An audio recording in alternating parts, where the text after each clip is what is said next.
Bonjour à tous, c'est Plein Champ et grâce au théâtre de l'Athénée, j'ai pu aller voir L'autre monde ou Les États et empires de la Lune de Cyrano de Bergerac, mis en scène par Benjamin Lazare.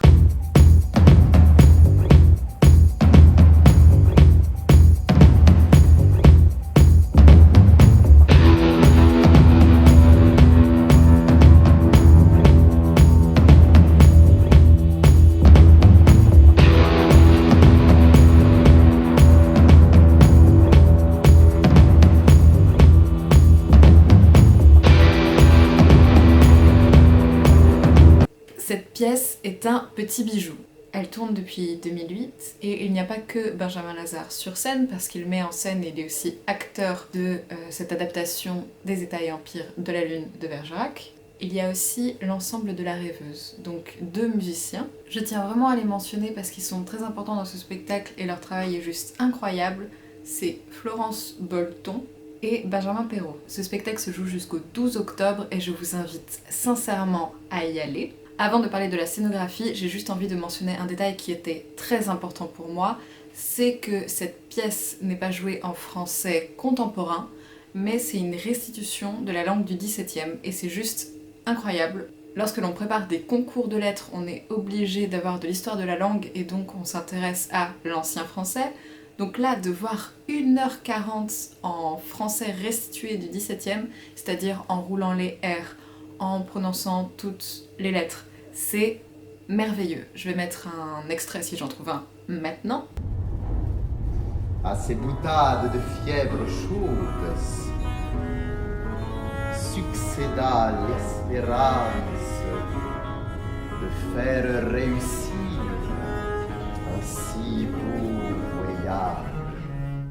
En ce qui concerne la scénographie, on a une ligne de bougies qui vont éclairer la scène parce que la pièce se joue à la bougie. Enfin, on atteint des niveaux d'artisanat et de recherche qui sont assez incroyables, je trouve.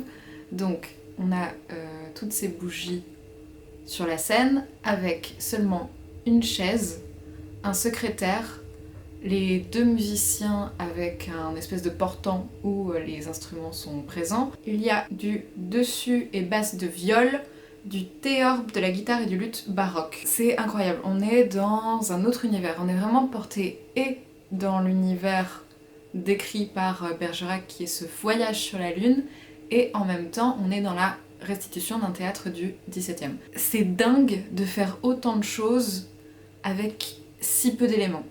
Je m'explique. Donc c'est l'histoire d'un homme qui découvre qu'en remplissant des fioles de rosée, il peut s'élever. C'est l'adaptation d'un roman, donc comment est-ce qu'on met un espèce de roman d'aventure en scène? Normalement, si on veut faire ça, on va utiliser des tonnes d'effets, et là, rien du tout. On est juste sur de la narration avec Benjamin Lazare qui prend en charge cette narration et qui va nous emmener dans des univers incroyables simplement par la parole. Ce qui est aussi formidable, c'est qu'il ne va pas dénaturer le texte. C'est un texte très drôle, très engagé. On a des ressorts comiques qui sont gardés, qui sont conservés et que l'interprétation permet de renforcer par rapport à une lecture. En fait, on se rend vraiment compte de l'ironie du texte. C'est vraiment subtil parce qu'en plus, il faut se concentrer pour comprendre cette diction d'époque. Les pauses musicales sont juste incroyables, de beauté. Ce qui est génial dans cette non-utilisation d'effets, c'est qu'on a une vraie illusion théâtrale. On est transporté par le récit, il ne se sert que d'une chaise pour montrer les machines, pour montrer les moments où ils volent, enfin... C'est fou!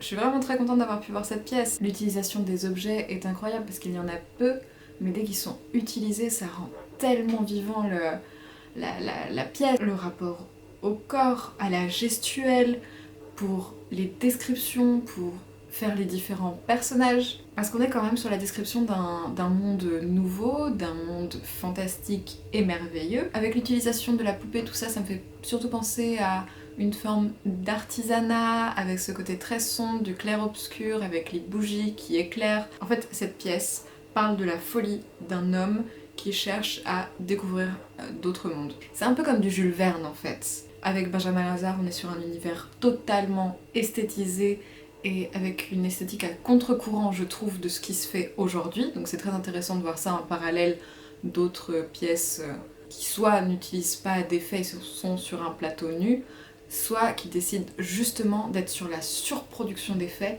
et c'est ouais, une bouffée d'air frais quoi. C'est incroyable de poésie, c'est extrêmement bien maîtrisé. Bon après ça tourne depuis 2008 donc évidemment, mais ça reste quand même assez impressionnant je trouve. On se rend compte aussi avec cette mise en scène que le texte est très actuel. Il y a la référence au végétarisme avec le chou, la question des rapports homosexuels, il y a un discours sur la peine de mort. C'est vraiment assez actuel et j'en parlerai demain avec Benjamin Lazare parce que je le rencontre pour faire une interview sur la chaîne. Ensuite, Benjamin Lazare va mettre en scène Les Chants de Maldoror de Lautréamont, qui est un texte que j'adore et que j'admire beaucoup, donc j'ai vraiment hâte de suivre ça après. J'espère qu'il y aura une vidéo sur Les Chants de Maldoror sur cette chaîne, et voilà, je peux juste vous encourager à y aller. C'est à l'Athénée, c'est une pièce extrêmement actuelle, extrêmement drôle, extrêmement intelligente dans sa référence à l'histoire, et malgré cet ancrage historique, on arrive à voir l'actualité, donc ça c'est extrêmement fort.